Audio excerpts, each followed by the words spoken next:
Todos a paz do Senhor Jesus Cristo.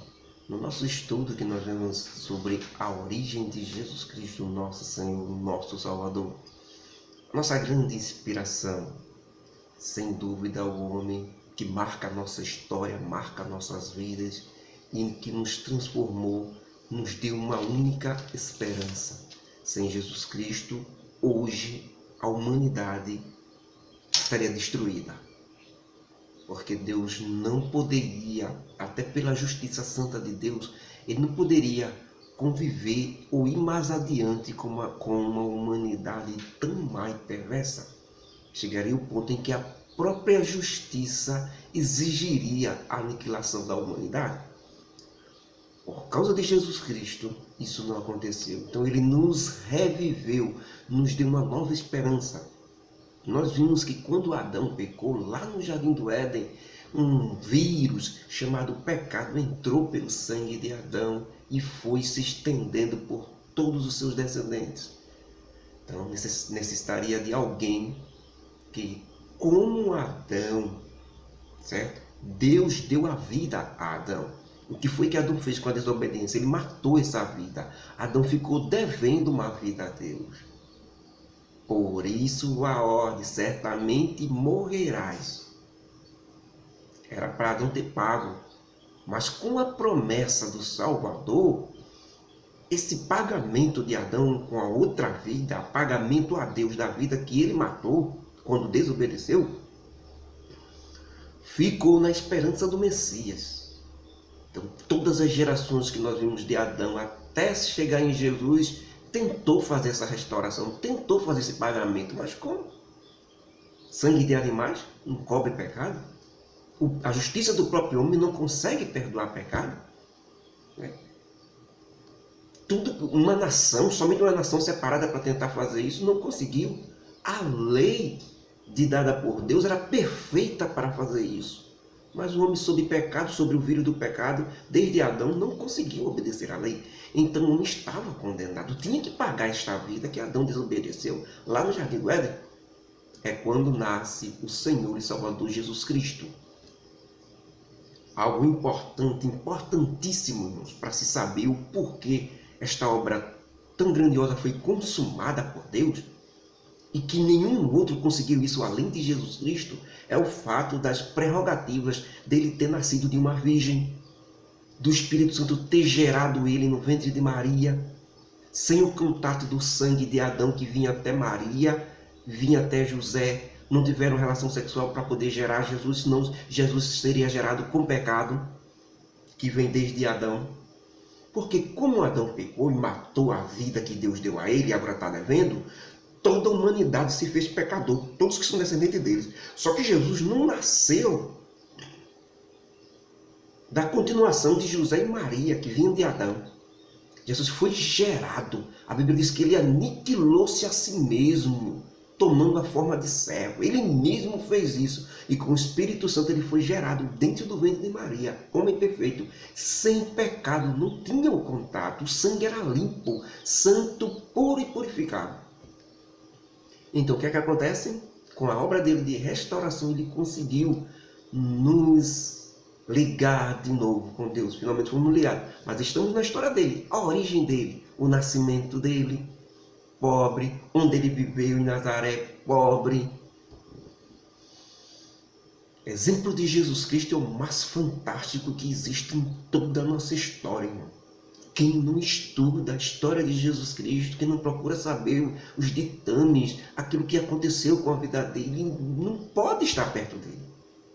Se ama Jesus Cristo, você tem um desejo de seguir Jesus Cristo, se você o ama, você vai procurar ler os evangelhos, você vai procurar ler o que Jesus gosta, o que Jesus não gosta, o que Jesus fez, o que Jesus não fez, o que Jesus quer que você faça, o que não quer que você faça.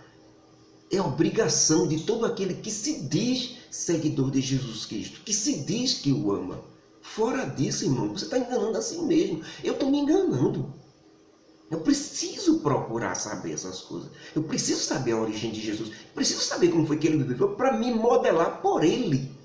Eu não posso me modelar pelo pastor, pelo líder espiritual, pelo líder da religião, da organização religiosa. Não, ele não é o meu modelo. O meu modelo é Jesus Cristo. Agora, se o meu líder espiritual, se o meu pastor está tendo o mesmo modelo de Jesus Cristo, aí as coisas se conectam. Está entendendo? Mas para eu ter certeza de que o meu pastor ou líder espiritual está de acordo com o modelo de vida de Jesus Cristo, eu preciso conhecer. Como é que eu vou saber? Se eu não conheço, se eu não leio os evangelhos, se eu não estudo a história de Jesus Cristo, como é que eu vou saber que o meu pastor, aquele que está me ensinando, aquele que está me liderando, está de acordo com o evangelho? Como eu vou saber? Por isso que Paulo teve toda a autoridade e prerrogativa de dizer, para que os discípulos o seguissem e vissem o exemplo dele, porque o exemplo dele era o mesmo exemplo de Cristo. Ele tinha aprendido com Jesus Cristo. Mas observe que os discípulos que iam seguir o mesmo modelo de Paulo sabiam o modelo de Jesus Cristo. Aí Paulo pode dizer com toda segurança, mas você sabe? Você conhece os caminhos de Jesus Cristo? Os detalhes, mínimos detalhes, você estuda a fundo isso? Então você não pode dizer. Precisa estudar, precisa conhecer. Nós vimos Jesus Cristo nascendo pobre, recusando riqueza, recusando bens material, nascendo numa estribaria de animais, colocado numa manjedoura em vez de um berço, não nasceu no palácio de Davi, não nasceu em berço de ouro, como era o direito dele como um rei. Não, tudo dando exemplo. Cresceu na cidade de Nazaré, a cidade mais discriminada da região da Galileia, da região do estado de Israel. Certo? Sabia? Fique sabendo. Recusou tudo. E nós terminamos ontem com João Batista aqui também no mesmo caminho. Todos os exemplos dos homens de Deus, irmãos, eles recusam o bem bom da vida. Eles recusam as facilidades que o mundo aqui dá, porque o mundo jaz no maligno. Se você tem facilidades aqui nesse mundo, irmão, pode se cuidar, viu? Porque você vai ficar mais distante de Deus. Tem boquinha não. Por mais que você se engane. Ah, eu quero paz e descanso, paz e tranquilidade e tudo aquilo que me faça bem de verdade. Vai se afastar de Deus. Por quê, irmão João? Porque é a dificuldade que lhe une a Deus. Por quê, irmão João? Porque o homem é mau em si mesmo. Se ele ficar de bem, de bom, de boa ou de bem com a vida, ele vai se esquecer de Deus. Pode ser que não esqueça muito, mas vai esquecer um pouquinho, depois um pouquinho, depois um pouquinho. A Bíblia diz que um mal gera outro, um buraco aumenta outro, vai um aqui, um ali, e vai se afastar, não tenha dúvida disso. Agora as dificuldades, os embates, as lutas, ela não. Ela tende a você se aproximar de Deus, a você se depender de Deus, se procurar Deus, ter contato com Ele, comunhão com Ele, para superar, crescer espiritualmente, passar por cima, conseguir vitórias. A luta lhe une a Deus e não lhe separam. Agora, o bem bom da vida lhe separam de Deus. Então, tanto João Batista aparece ali, né? No Rio Jordão, batizando, e todas as classes sociais da época chegam para João, perguntando a ele. O normal, o cidadão normal, o judeu normal, o israelita normal, chega e pergunta a João, diz, e agora que fomos batizados para perdão dos pecados, o que vamos fazer? E João diz, olha, se você tiver 2 roupas, divida uma com o seu próximo. Se você tiver comida, faça a mesma coisa com o seu próximo. Olhe para o seu próximo. Se você não faz isso, procure fazer. Procure fazer. Evangelho não é palavra, não. Pregação lá no púlpito bonitinha, não. Fogo de Deus, glória a Deus, aleluia. Pregação deve viver o Evangelho, não é isso, não. Isso é o gozo espiritual do seu espírito. O dia a dia, viver o Evangelho, é partir com o seu próximo, ajudar, levantar, sofrer, certo? Passar por luta. Isso é o dia a dia da vida do verdadeiro seguidor de Jesus Cristo. Não vem essa com boquinha não, viu?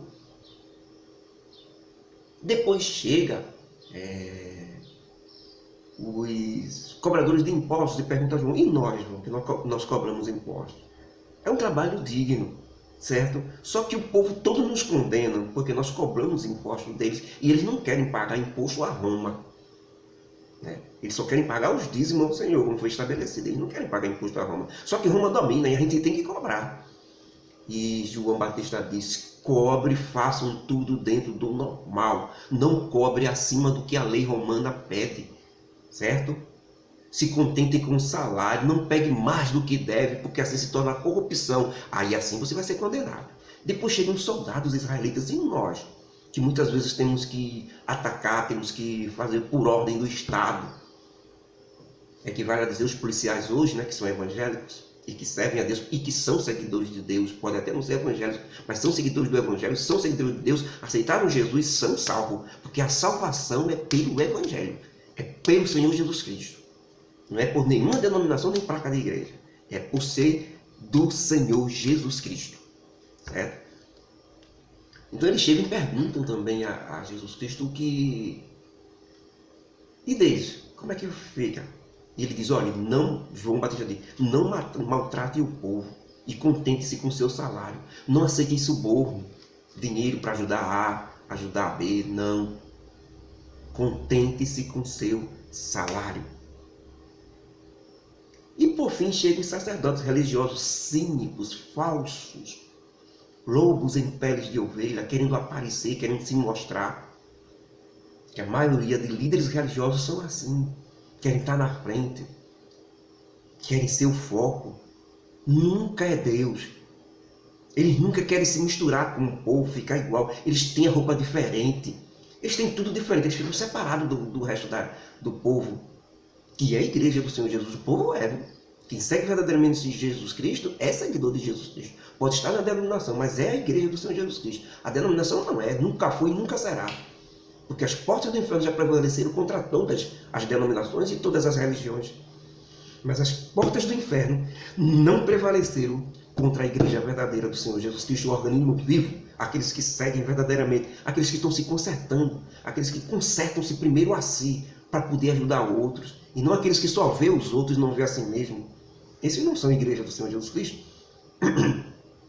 Então, irmão, chega ali eles para ser batizado por João, mas só ritual, só para o povo ver, a multidão. A multidão segue João Batista agora, que é profeta mesmo. Aí João Batista disse, raça de víbora, vão produzir frutos dignos de arrependimento mesmo, vão fazer o que é certo, que Deus quer que vocês façam, depois voltem aqui para ser batizados. Não sejam cínicos, não. E ele diz, mas a gente é filho de Abraão. E João Batista é hipócrita, Deus pode até dar filho a essas pedras, essas árvores, pode transformar em filhos para Abraão. Isso não salva ninguém. O que salva é fazer, é praticar a vontade de Deus. É o que salva, aceitar Jesus e fazer o que ele ensinou. Isso é o que salva. E não dizer que é descendente de Abraão. Sou crente desde não sei quantos anos. Todo mundo está vendo que você é crente. Agora, se você aceitou Jesus Cristo mesmo, segue e obedece o que Jesus ensinou, quem sabe é Deus. E a Ele você não engana. Então, Jesus Cristo é a salvação. Seguir Jesus Cristo não tem erro. Certo, irmão? Então, eles são rechaçados. Aí nós terminamos aí ontem. Depois que eles vão embora, aí perguntam a João, né? Que aquela autoridade que ele tinha, rebateu os religiosos. Tu és o Messias, João? João disse, não, eu não sou o Messias. Ele vem após mim, é mais poderoso do que eu e desde a eternidade. Eu não posso nem desatar as sandálias dos pés dele. Ele é muito superior a mim. Eu, na verdade, estou batizando vocês com água para perdão de pecados, esperando por ele, preparando para ele. Certo? Esse batismo nas águas que eu estou fazendo aqui nas águas do Rio Jordão com vocês, estou esperando por ele. Mas ele, além disso, vai batizar vocês com o Espírito Santo e com fogo. Ele é muito superior, é o Messias. Ele virá. Mas não sou eu, não. Eu sou a voz do que clama no deserto, como disse o profeta Isaías. Prepare o caminho do Senhor. É o que eu estou fazendo. Eu, João Batista, estou preparando o caminho dele. Ele é que tem a pá na sua mão e limpará toda a ira, os grãos, e colocará no celeiro. E aqueles grãos que não forem limpos, jogará no fogo. E esse fogo nunca se apagará. Ok? Então João diz que ele é o enviado para preparar o caminho e não o Messias. Depois disso, Jesus sai de lá da Galileia, de Nazaré, cidade discriminada, ponto discriminado, e vai até a Judéia, que está no Rio Jordão, e chega perto de João. Está ali o Salvador Jesus Cristo para ser batizado. A grande pergunta que não quer calar: por que Jesus vai ser batizado nas águas para a remissão de pecados, se ele não tem pecado nenhum? Se ele nasceu por obra e graça do Espírito Santo, não teve o sangue de Adão, certo? Foi gerado, semente pura e limpa. Não precisava ele ser batizado nas águas. O batismo nas águas é para pecador. E eu, você e João Batista e todos os outros, menos Jesus Cristo, precisavam ser batizados. Maria precisava ser batizada nas águas. José, o pai de Jesus, Maria, todos precisavam, menos Jesus Cristo, porque o sangue dele era limpo. Ele não tinha pecado.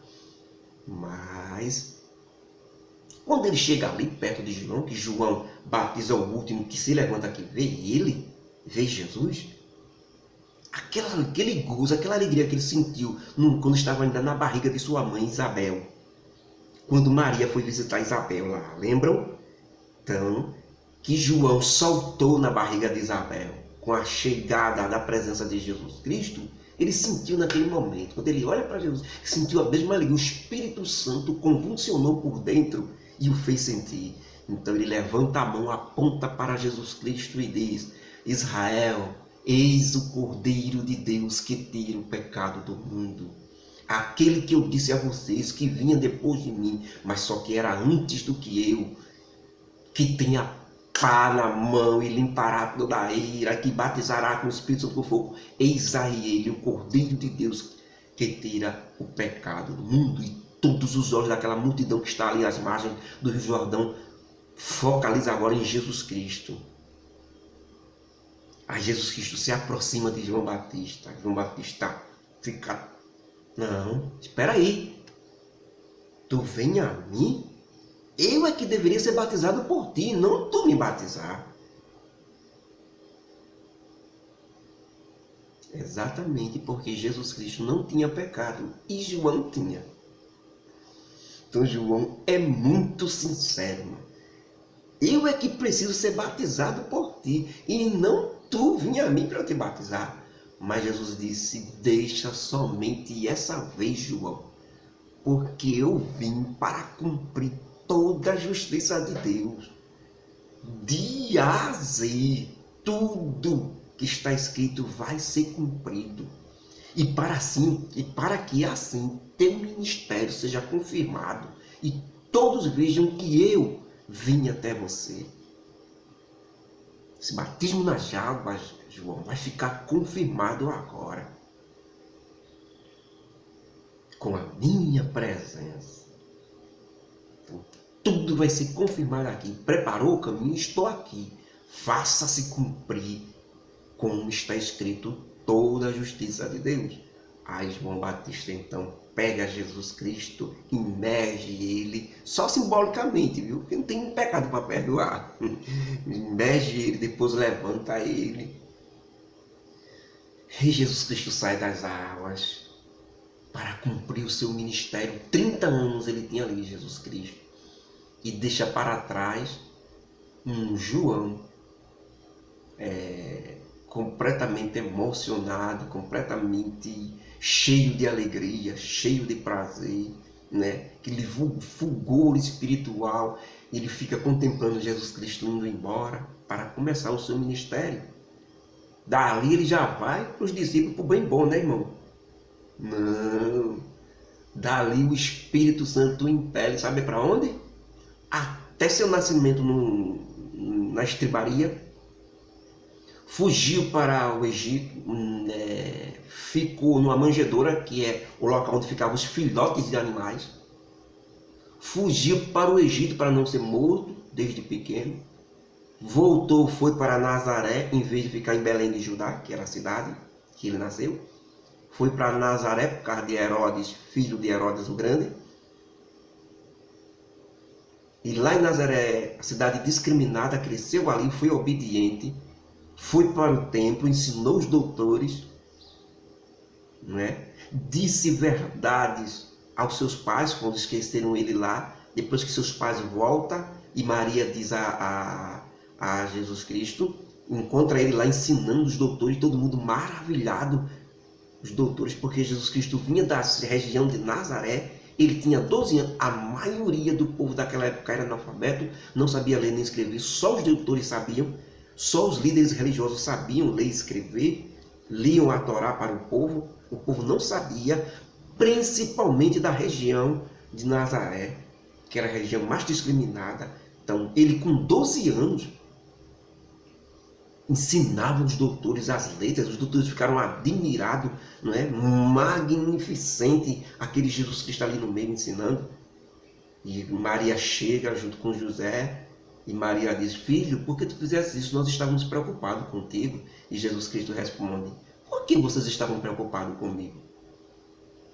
Vocês dois, melhores do que ninguém, sabem muito bem que eu preciso cuidar das coisas de meu Pai. Ninguém melhor do que vocês, que acompanharam tudo, sabem disso. Por que estão admirados ou preocupados comigo? Não é para se preocupar, não. Porque esse é o meu ministério. Foi para isso que eu nasci. Para ser verdadeiramente criança de Deus, adolescente de Deus e homem de Deus, para ensinar tudo, para cumprir tudo. Esse é o meu propósito. E eles só tiveram que pegar Jesus e voltar. Mas Jesus sempre foi submisso aos seus pais, José e Maria. Toda a sua vida obedeceu a eles como um verdadeiro exemplo de homem. E cresceu como carpinteiro em Nazaré. Viu? Profissão carpinteiro junto com José, seu pai. Exemplos de um verdadeiro mestre. Exemplos de um verdadeiro ser que nos ajuda, nos levanta, tendo tudo ao seu poder e recusando tudo, vivendo como nós deveríamos viver, nos ensinando como nós deveríamos ser, depender de Deus, recusar tudo para depender exclusivamente de Deus. Esse é Jesus Cristo. Esse é o nosso Salvador. Então agora ele se apresenta ali diante de João Batista como um simbolismo para perdão de pecados que ele não tem, para dar exemplo. Ele não é orgulhoso. Ele não precisava ser batizado. João disse: não, está errado. A justiça é que você me batize, que não eu me batize. Mas ele se coloca no lugar de pecador, como se fosse, para dar exemplo para o povo. Quem me dera que todos os líderes religiosos fizessem o mesmo que Jesus Cristo, irmão. Seríamos muito mais bem ensinados e teríamos muito mais exemplos. Não era? Teríamos muito mais exemplos de verdadeiros homens de Deus, seguidores do Evangelho, e não de suas denominações, de suas religiões, de seus dogmas, de seus eus. Certo? Então, até ali, quando Jesus sai, sabe onde é que ele vai? Que nós vamos estudar a partir da manhã. Ele vai para o deserto. Chegou bem bom? Não, não existe bem bom nesse mundo. Quem está no bem bom está se enganando, dizendo que está servindo a Deus. Se não há problema, se não há dificuldade, você está se enganando a si mesmo. Viu? Está com muito dinheiro, geladeira cheia, tudo de bom. Tiver com pão cotidiano, certo, irmão? O pão cotidiano, o pão de cada dia. E com que nos vestir, estejamos contentes com isso, disse o apóstolo Paulo. Você não precisa de luxo, não. O luxo vai lhe afastar de Deus. O bem bom da vida vai lhe afastar de Deus. Fique com as dificuldades, porque elas que vão lhe unir a Deus.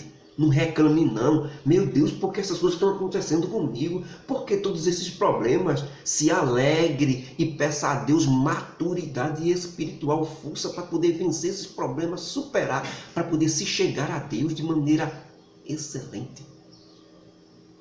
Então, a partir de amanhã, nós vamos ver como é que Jesus se comporta no deserto. Nós iremos acompanhar ele também no deserto, sentir tudo, viu?